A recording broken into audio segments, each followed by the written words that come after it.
missing in a lot of Indian cities, particularly as the explosion of population is happening, is that there's somewhere empathy is completely lost.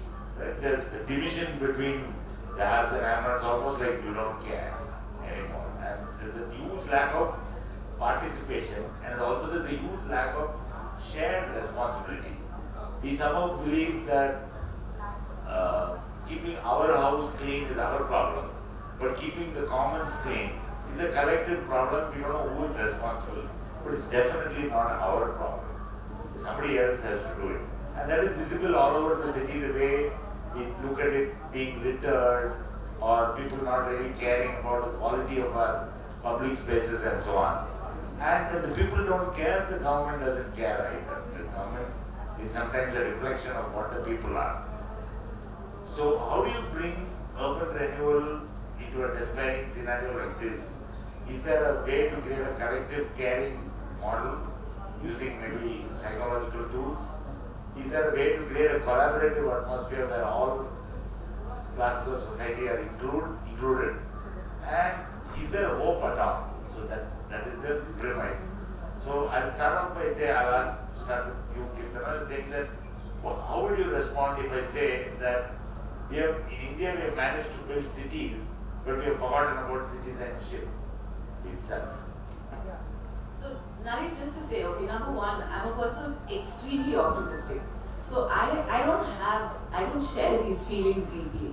Also, I'm a person who's consistently, like my entire career has worked with CSOs and NGOs towards art making or theatre making or writing or whatever it is. So I've always seen the city, especially Bangalore, as being a collaborative city.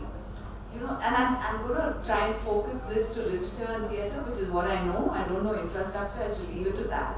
And thirdly, I want to say that I'm a very, generationally, 4 generations now, we are Bangalore people. So my roots are very, very deep in the city, for better or for worse. I'm not saying it as a nostalgic, lovely thing. I'm just saying it like I don't know what to do, but this is my home.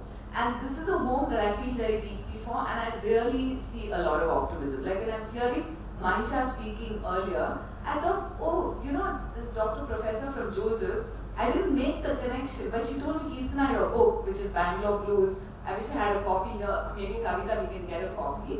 But she said, oh, it's written by an area girl.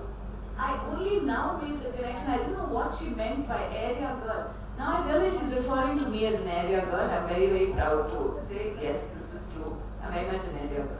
So I don't have that disillusionment. I feel lots of things have gone to shit, there's no doubt about it. But I feel the community is actually, seriously, if one bothers to get into a kind of verticality, is very, very engaged. And people are working across classes. The problem, I think, very often, Naresh, is this feeling we have that people don't have citizenry instincts and are throwing paper. It also comes from a certain, we feel they're dirty or they're throwing or they're not doing their duty as citizens. And I take umbrage at that, because I feel there is a different life being lived and people are doing it in a certain way. Why does my middle class sensibility or aesthetic get offended by somebody throwing paper? So I know what you're saying, but I don't strictly have that feeling. I really believe in the kind of camaraderie of the city, and I really believe in the intersectionality that does exist underneath this shiny veneer that has become a Bangalore of today. I believe in that collaborative spirit, and I see it quite deeply. Yeah, no, I can see that love for the city coming through 4 generations. Okay, I have been here too, so I feel the same way too. My mom, whose parents were also Bangalore. Okay, so and grandparents. Even so better. just see, I mean, this is what I'm talking about, this kind of verticality, and also a sort of caste non-gendering. You see, it's like also the reason why Bangalore was so special was especially in the cantonment, because the city, as you know, it was it was a little bubble. It was a bubble of caste, but the cantonment was not. In the cantonment, it was very, very diverse. We had diversity of language. I only came to Kannada in my college days. When I was growing up, we spoke Dakkini and we spoke Tamil and we spoke English and all the convent school type languages. I only came to Kannada much later. All right. And Shobha? So clearly, you are the first generation. yeah. Would I dare say immigrant or would you prefer I've lived expat? here now 20 years. So You have now qualified. I know. So, Kannada ಗೊತ್ತು. But how did you learn to love this city? I mean, it takes a little bit of understanding. The city has always been historically this, like what you mentioned, the city cantonment divide, as it is what I call the invisible dividing line.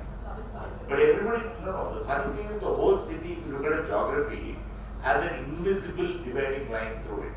And only people who lived here for some time know instinctively whether they're in the city part or whether they're in the cantonment part. And it takes some time for a newcomer to understand it. But once you do it, right, and you start understanding that there is a life beyond the Kantirava Stadium, which is usually the geographical. Yeah, Hudson Circle. Yeah, Sampagi tank technically, right? Ikade woodlands, so akade adu. So, how did you negotiate this and what made you continue to live here? You could have had the choice to live, you were living in America, I think, or Singapore or something.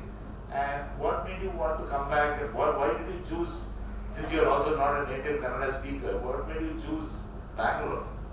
I mean, it's that old cliche, weather, but ಸ್ವಲ್ಪ ಕನ್ನಡ ಮಾತಾಡಬೇಕು, ನಾನು ಕನ್ನಡ ಕಲಿತಾ ಇದ್ದೀನಿ and ಈ ಕಡೆ ಆ ಕಡೆ ನಡ್ಕೊಂಡು ಹೋಗಬೇಕು, ಆವಾಗ ಸ್ವಲ್ಪ ಸಿಟಿ ಗೊತ್ತಾಗುತ್ತೆ.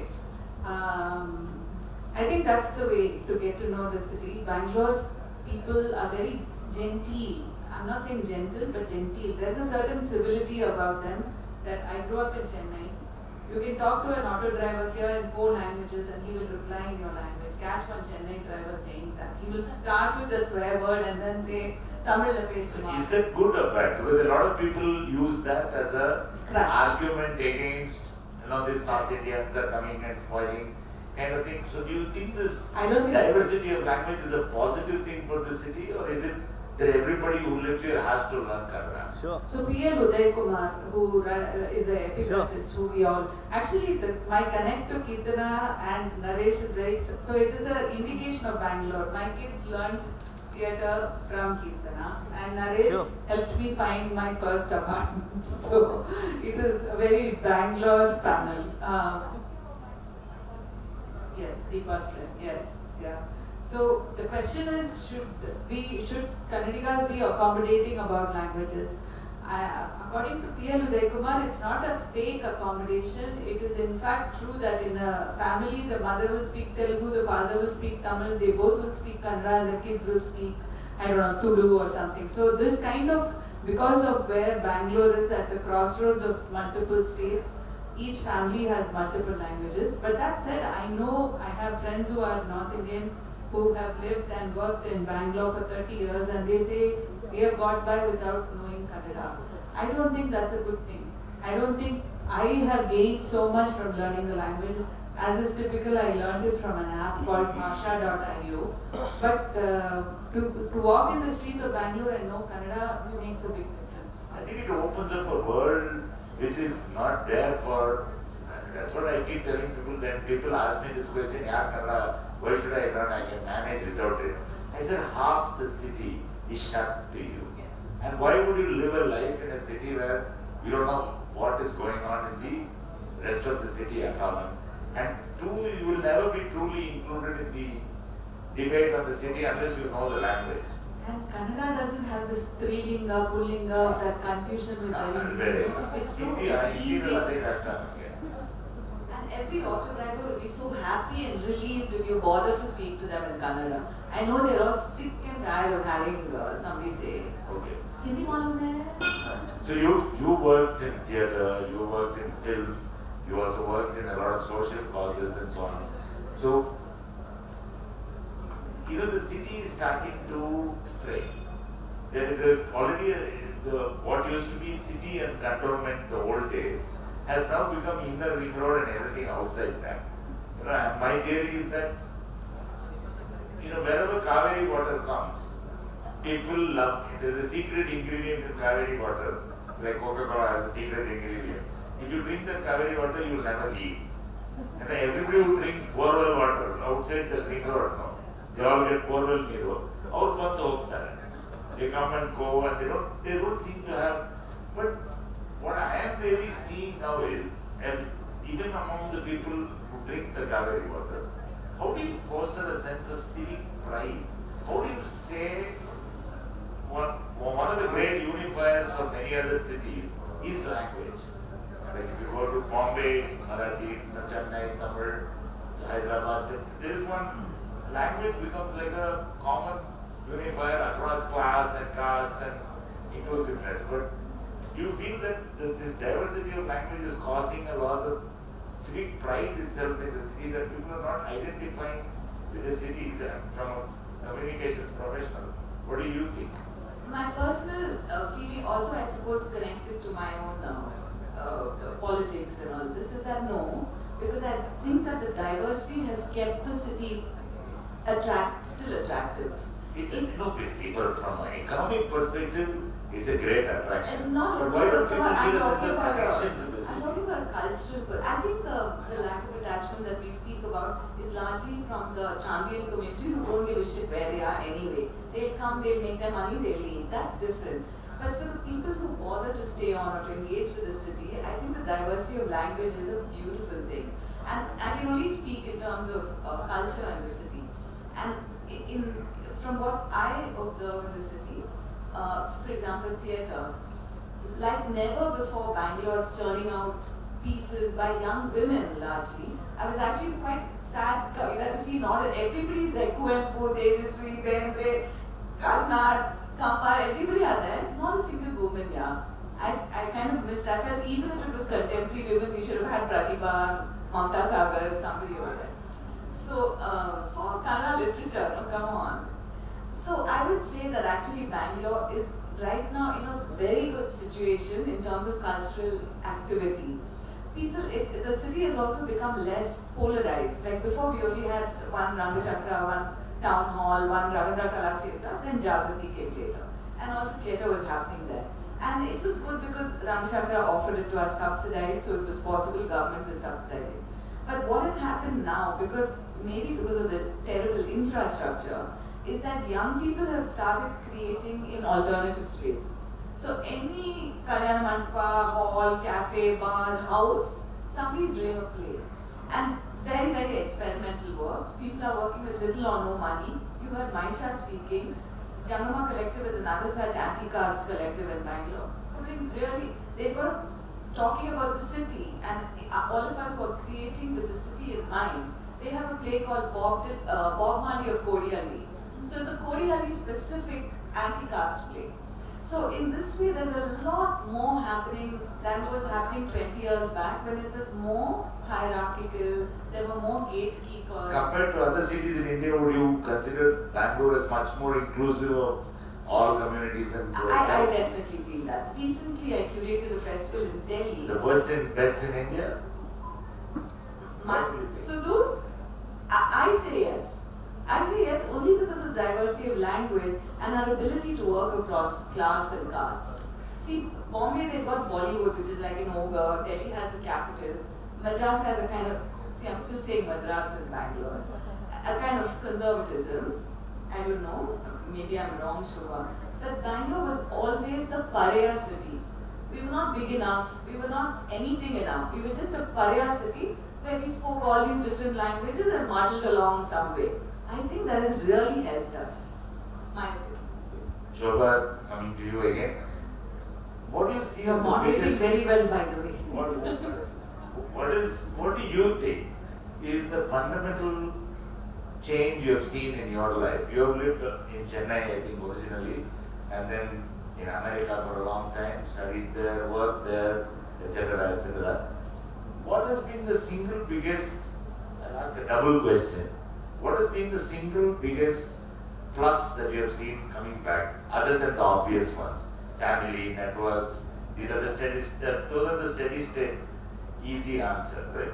What is that unusual thing you found which sort of made the city endear itself to you? And what is the absolute horrible thing that you found that you simply don't like at all about the city?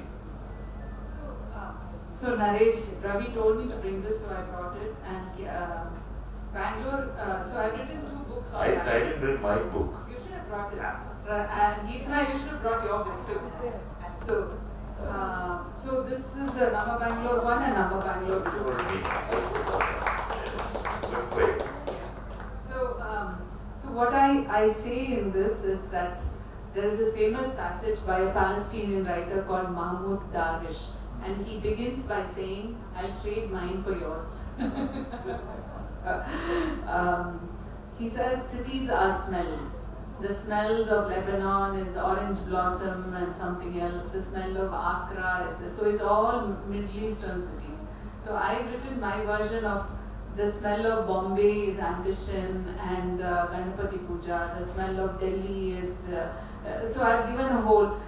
For Bangalore, the thing I've written is redder than pouring rain, which is an old Kuruntage poem. Yeah. So what I love about Bangalore is that it doesn't have a single name brand identity that many cities do, and that is both its strength and its weakness. So when you think of Bangalore today, Chennai immediately Kirtana said conservative, and I agree with that. Bangalore, Bombay, you would say India's most aspirational city, it's money culture and all. Delhi is of course all about show-off culture, they wear their watch in this way, there's a political city. When you think of Bangalore now, slowly the adjectives are coming, slowly books are getting written about Bangalore, lots, Rupa Pai is writing, Kirtana is writing, you published Fazlul book. There's a book on courtyards, and if you go to Bookworm on Church Street, the Bangalore section is expanding. So I think that makes me very optimistic. Any city that has many books being written about it, its time has come. Oh, I have all of them, and there are now 63. Yeah, and including there are about close to 18 in Kannada, and the rest are all in English. And this year alone, but not this coming year alone, another 4 are coming. Ramji's book is coming. Tejasvi Udupa's book is coming. I have published a new graphic novel as a science fiction story of Bangalore as dystopia. It will be published next month. Soon I should have brought a copy. The draft I forgot. Ravi didn't give you the memo. Yeah, he didn't tell me that. Anyway, but it's incredible. I don't think many other cities. You see, what people don't understand is Bangalore is Bengaluru Karata is the biggest city in the world for 4 interesting reasons. And the last reason is actually a off-color reason, which I will tell you anyway since we are all adults here. Right? And Bangalore is the largest city in the world today, not next to a natural feature. A natural feature. There's no river, there's no sea, particularly there's no river. There's no sea, there's no lake, there's no water body, there's no mountain, there's no nothing. We are sitting on top of a ridge, right? And it is actually there's not a single lake in Bangalore. Everything is a tank which is made by human beings. Not now, right from the Ganga dynasty times, from the 5th century. And Kempegowda, the founder, also added another 3 great lakes to the city, the Kempapudi, the Dharmapudi, and also Kerala are all created, strengthened by Kempegowda at that time. It's also the city that water is pumped the highest, longest distance uphill. It comes from 163 kilometers, and we pay about 50 crores a year, month, in electricity charge to get water into the city. It's also, okay, let me jump to the close. Why do you think it's an off-color city? Off-color reason? Traffic. No. And we are only the 3rd worst in the world. Manila still holds number 1. The 3rd worst. London is number 2 actually. And Bangalore is number 3 in traffic congestion. Tell us the off-color. And the off-color reason is it is the largest city in the world without a red light area. Where is the red light area in Bangalore? That's right. There is no red light area. It's all over the place, probably. Street But walk. every other city, and in many cities, this has got commoditized and almost become a tourist attraction. Yeah, no, in Bombay it's still quite depressing, but I'm saying in many Western cities, it has become like Amsterdam and Copenhagen and all that. This has become like a tourist attraction, the red light area. But Bangalore does not have that. And once I was talking to Suketu Mehta of Maximum City, and he said, Bombay, the book he wrote about Bombay, he said it wrote itself because of the themes were so strong. The labor which had been marginalized during the textile mill shutdown got into trouble and then became the criminal underclass and then it became a gang war thing. But Bangalore, curiously, is also the largest city in the world with no organized crime. So there is no, you cannot write a story like Maximum City about Bangalore and you can only probably write it about the Lavasne. You know there is a lady in Bangalore called Hindu who's created 10 cents of the city and some of the cents are really funny. It is like one of the cents she has created and there is a bar in Indiranagar called Soka or something, Shoka, some name like that. All the cocktails have a Bangalore smell in it. That's what's okay. And when the sample somebody took me there one day and you know the smell of the smell that comes out, that Mosrana pack money lunch in the open one smell but the cover park on the grass smell, particular kind of buffalo grass. No, that's a buffalo grass. What you said about 63 books on Bangalore is something else. I think that's you can't write a dark gangster film about the city because the last gangster was shot in 1995. Koli Fayaz or Vahil Kumar. So that's why you don't see a great book on Bangalore because the themes are, like you're saying, climate chanagide. Ellaru Mysore Kaladinda sort of land fertile agide, ella kodutte, yen beko adu sigutte. There's no real dark desperation at all. Anyway, I also don't think we need a dark, desperate book to be a great book. So for me, I'll tell you what my book, I'm going to drag this into literature. So my book, Bangalore Blues was written with a very specific, the impulse was very specific. And that was that when I was growing up, I had read so many books and poetry about London, Paris, everybody, all these characters having these fantastic lives in all these different, and it filled me with just immense jealousy. I thought, why is my life not interesting? Why shouldn't my life be the material and the people who I know, why can't they be the material of a book? So Bangalore Blues consists of 33 stories about people from Bangalore and people and characters and possibilities that can only happen in Bangalore. So what I've done in that also, because of my great love for this city, is the geography is all accurate, the history is all accurate, and the characters are all imagined.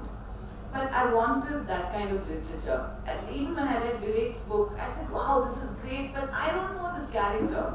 It's a character in a Brahmin family, something else. I grew up next to the masjid, and on one side was the Muslim graveyard, and there was a church next to me. So there's a very different kind of neighborhood. So I didn't know this kind of Bangalore that was in literature was not familiar to me. So I wanted to write stories about a Bangalore where a Muslim girl is wearing jeans and playing and fooling around, or 3 Dalit boys are not doing anything, like Mahisha said. I wanted stories like that. So that's the book. What's your next book, Shobha? Are you going to write the Great Bangalore novel? No, I really want to see the Great Bangalore novel. Because the city has seen some dramatic change. See, Bangalore comes from a mercantile military setup. The reason why it exists is that the military took over, didn't like the mosquitoes in Srinagarpatnam after the fall of Tipu, and actually decided to shift here because they thought there were less mosquitoes here. They didn't know there were lots here also. And many people call Dombalur, it's actually Dombalur, and Andhra means mosquito land or something. So, and they put a camp right next to it, right? So, but that was the reason, and because of this military station, it was actually the pioneering thing in India. They needed a lot of people to service it. And most of them, because it was Madras presidency, most of them were brought from Tamil Nadu, a lot of them, and there was what is currently Tamil Nadu, and that is what contributes to the linguistic diversity of the city to a large extent. But yeah, the Maratha is older. That is Shivaji, that is before Tipu Sultan, right? It's even older than that. So the diversity is there. So I'm saying, and after that, it has seen these successive waves of public sector employment, and then of course the usual culprits that we all have to blame, IT people. And what people don't realize is, out of 1.43 crore, I would say, approximately the population of the city, right? There's a 20 lakh direct employment in IT. Okay, and for every single IT guy, there is at least 2 support jobs. That means something like about 80 lakh people, from 60 to 80 lakh people of the city are dependent on almost one kind of income source, and I think it needs diversity in that. And curiously, it's very difficult to write stories about middle class complacence. You need, first, like, the famous saying that why alcohol is necessary is because no great story started with the salad, by eating a salad. So similarly, what would you think is that secret ingredient that you can use for Bangalore as a hook to create a story of want and longing and need? R.K. Narayan is not a Bangalorean, but he's a Mysorean, but he writes about curd rice and filter coffee and all. So it's not salad, but it's a bit Shakahari food.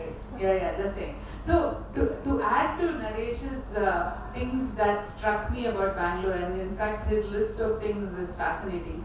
The 2 things that strike me about Bangalore are that the oldest part of this, what we think of as New Bangalore, which is Kormangla, Dairy Circle, all of those are actually the oldest parts of Bangalore, and what we think of as the old parts, which is like the place I live in, Alsuru, and Chikpete and all that, are relatively newer in the layering of Bangalore. That was surprising to me. The second thing that surprised me is that we keep saying Bangalore is a garden city, but I was looking up the meaning of the word tota, and it is the opposite of the garden, because a garden encloses and creates a boundary beyond, and it is about controlling the shrubbery, whereas the tota in the olden sense is behind your house by the river, and it's kind of an ever expanding thing. It connects to your neighbor, it connects to the neighbor.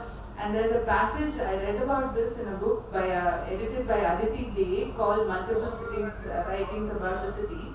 And the authors are Anuradha Mathur and Dilip Vikunha.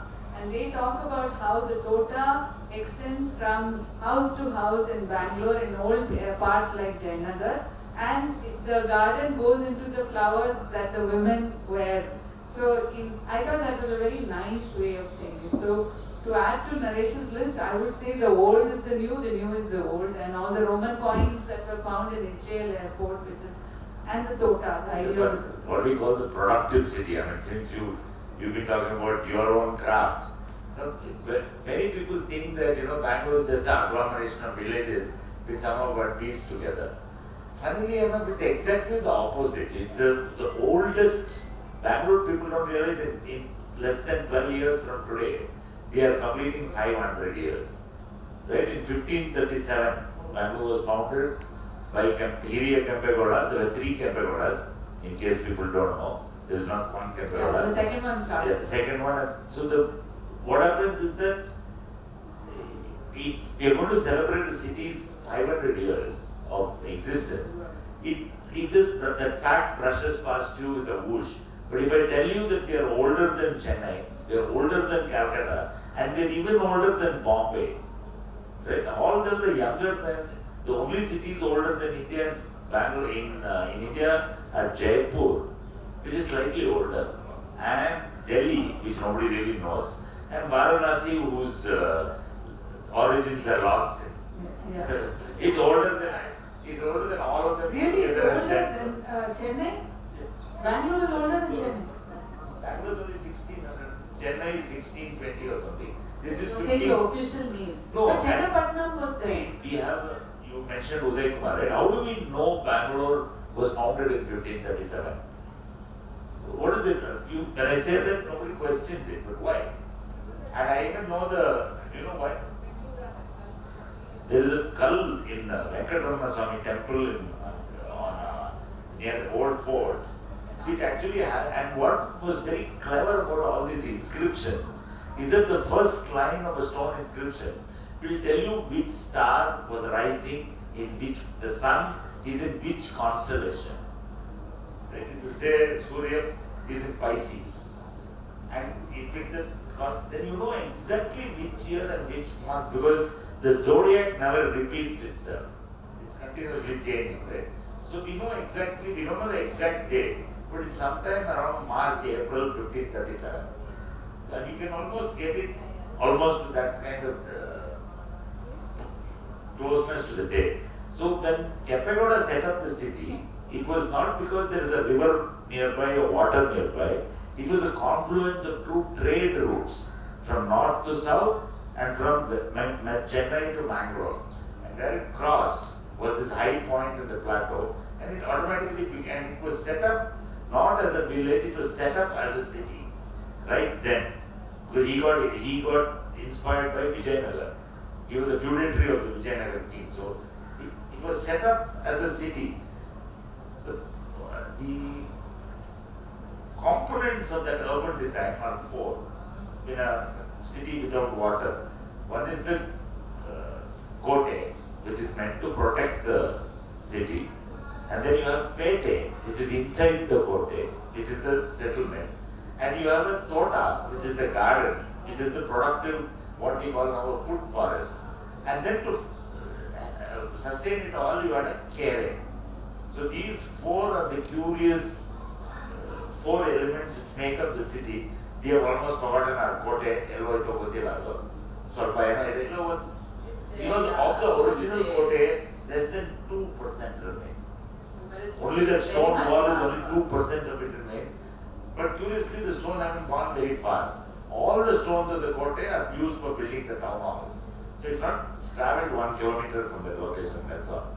So the point I want to bring, and we have to end now and just open it up to everybody. So quickly we have to talk about the great Bangalore book. Shobha has to answer so that question. you finish that and then we'll open it up to the audience and we'll go. So regarding this great Bangalore book, what I would like to say is I hope it's not one. I hope it's multiple great Bangalore books. Also, I really think this idea like maximum city, Suketu Mehta, that crime or that alcohol, there's so many voices, there's so many stories coming from women, from trans activists, from Dalit, from so many different sectors. So I think that we have to open our imaginations to include multiple Raghu Karnat books told about me they call it Bangalore. liquid city. I know Whatever. What I'm saying is I think we should debunk the idea of a single big Bangalore novel. I think there are multiple stories to be told, and I really wait for Shobha's next. No, but I agree with you. Besides Bombay, which arguably you can say Suketu Mehta's book is a big Bombay book, in which Calcutta book? Calcutta doesn't have a great Calcutta book. I mean, like Mahisha should be here. I don't know why Mahisha is not here. I would want a great Calcutta book to come from a great Calcutta soul.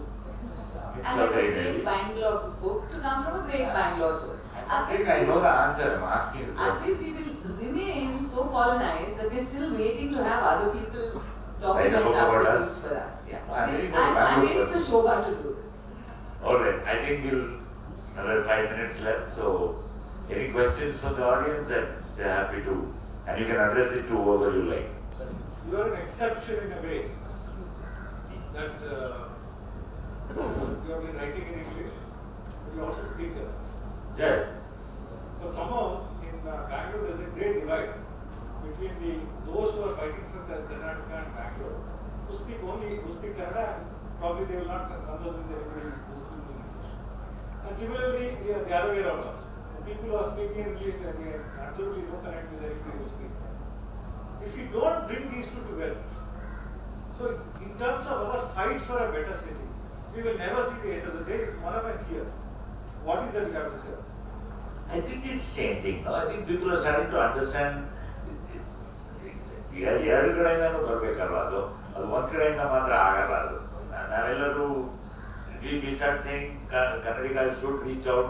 It's almost like putting the cart before the horse, or who's going to blink first.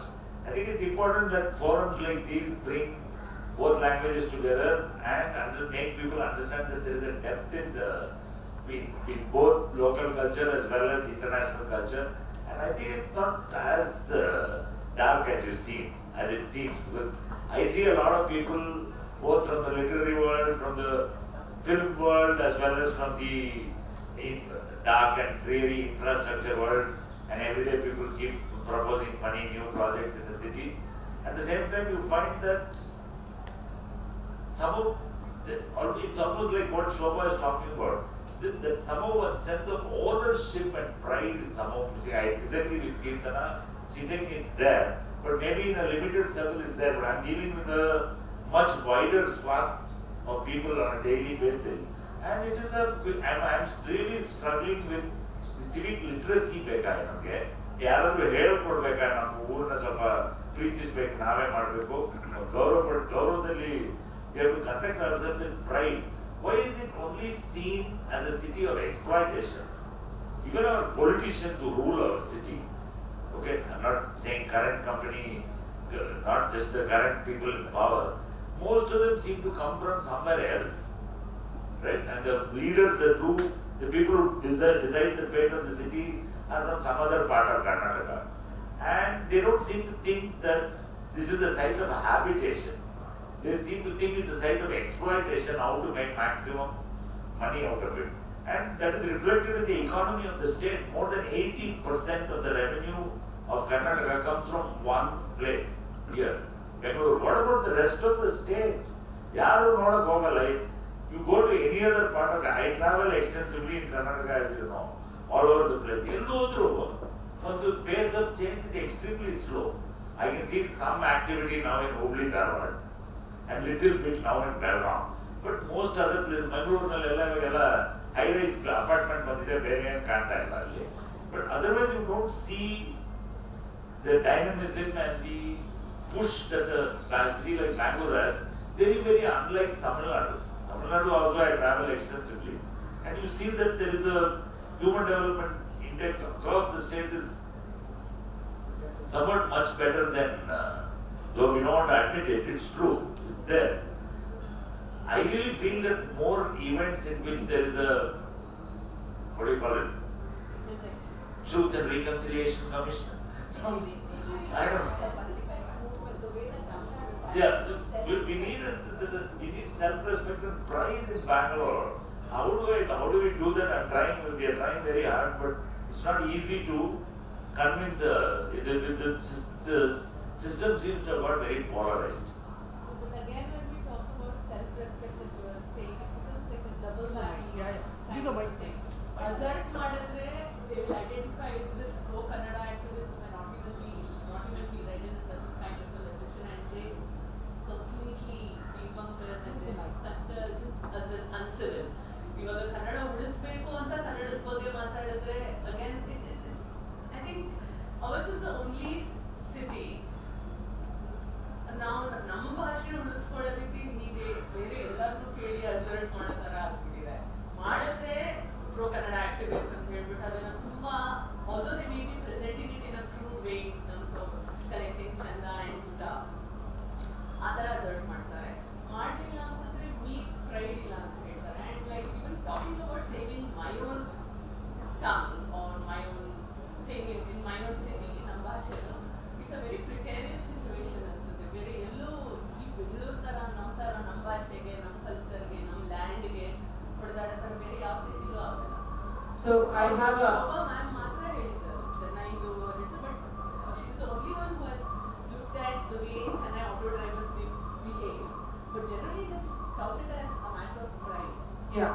Asserting one's language, it is not even considered as assertion when people outside of Bangalore do it. It is considered as a matter of pride. But ಇಲ್ಲಿ ನಾವು ಕನ್ನಡ ಮಾತಾಡಿ ಆ ಪರಿಸ್ಥಿತಿನೇ ನಮಗೆ ಬರಬಾರ್ದಾಗಿತ್ತು ಅಂತ. ಇದು ಮಾಡಿದ್ರೆ ಒಂದು ಮಾಡಲಿಲ್ಲ ಅಂತ ಅಂದ್ರೆ ಒಂದು ಪರಿಸ್ಥಿತಿ ತರ ಆಗ್ಬಿಟ್ಟಿದೆ. So I have a way to connect all this together. I don't think Bangalore needs a great Bangalore book. I have been looking for a great Bangalore podcast because I speak Kannada, I can understand Kannada, I don't read. So Chennai has Tamil podcasts where in Tamil they will talk about Ponniyin Selvan or Shivagami in Sabadam. Bangalore, Karnataka has the highest number of Jnanapith awardees. I wish I could have a podcast where the Bendre poems or about Kuvempu stories, I think the thing is the people who grew up with it take it so much for granted, but Bangalore is now a city of immigrants. You should do it, Kirtana. You have the voice for it. I wish there was stories about what makes Bendre's poems. Why are people crazy about it? What about Anantamurthy? What is this? So Ramji Chandran does the English podcast, but a lot of the podcasts focus on today's. So Samajamukhi also, they should do a podcast about the old Bangalore in Kannada, in spoken mixed a little bit with English. I would. Just to add, I mean, everybody might be interested. Shubha, this is for you. But Ambedkar, Azim Premji University has started the, I don't know what it's called. It's by that Ambedkarite program. But they've started a radio station on which all the vachanas, MD Pallavi has just recorded all the vachanas. So we have a lot of read literature. Kuempu is there, Bendre is there. So you can access it. I'll send you some links. That's all I have to say. I think we are out of time, right? One more question. Sorry. I like to endorse what sir has told. One thing another, GBA Act one chapter is there on heritage. Really? GBA Act there is one chapter which is mentioned on heritage of Bangalore. Yeah. Only compulsory mandatory you can put Kannada language in the ward committee because ನಮ್ಮ Constitution 2115A ಅಲ್ಲಿ ward committee define ಆಗಿರೋದ್ರಿಂದ they have brought it out in the GBA Act. So ward level you can strengthen Kannada culture, Kannada. I think people of Bangalore I request to participate in that this one. Push Kannada there, let them try to learn Kannada there. ಅಕ್ಷರಗಳು ತತ್ಕೊಳ್ಳಿ ಅದು ಯಾಕಂದ್ರೆ Kannada is losing the identity in Bangalore. First of all, and let me congratulate you. I was involved partly in the GBA Act formation. You are the first person who noticed that the heritage provisions have been slipped in. Actually, you gave about 20 suggestions. 12 of them have come printed exactly like that. So fantastic. Finally, I have been fighting for this for 20 years now. We are now creating an action plan for each corporation to preserve all this land. Actually, Ethics Society in Moruthlama Road that has been shortlisted. So they are also promoting a lot of culture and I request all the RWS which are there in Bangalore because now you will have new set of corporators and new set of what I call boundaries and areas are going to come in. Yeah. So ಅಲ್ಲಿ ಏನಂದ್ರೆ we have to promote Kannada and ಈ ತರ platform ಅಲ್ಲಿ create ಮಾಡಬೇಕು. ಈ central government ಆಫೀಸ್ಗೆಲ್ಲ ಹೋದ್ರೆ ಇವತ್ತಿನ Hindi today's Hindi word ಅಂತ why is that we don't have that in Kannada? Yeah, that has been revoked now. At least it's central government organization, every bank and every government central organizations ಅಲ್ಲಿ ಕನ್ನಡ ಮಾತಾಡೋಕೆ ನೀವು ಕನ್ನಡದಲ್ಲಿ ಮಾತಾಡಬೇಕು ಅಂತ ಒಂದು circular ಬಂದಿದೆ and they have enforced it and that's going to happen. Thanks. It's the end of the panel, so I'll just say one last word. You're standing out.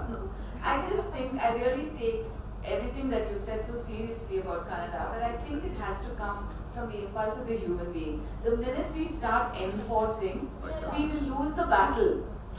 It has to come from the love of the people. I think that is precisely. Yeah, so it's a very complex.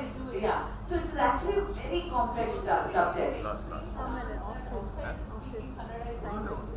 Right, exactly. So what I would suggest I'm so thrilled to be on this panel, Kavita. I want to tell you, to have a literary festival of this nature, a Kannada literary festival fills me with pride, and I'm much more happy to be on this panel. But this is that we need to have a full session devoted to this idea of Kannada in Bangalore, because I think it's a complex one, and it'll be too easy to answer it with policies and mandates. It has to go deeper than that.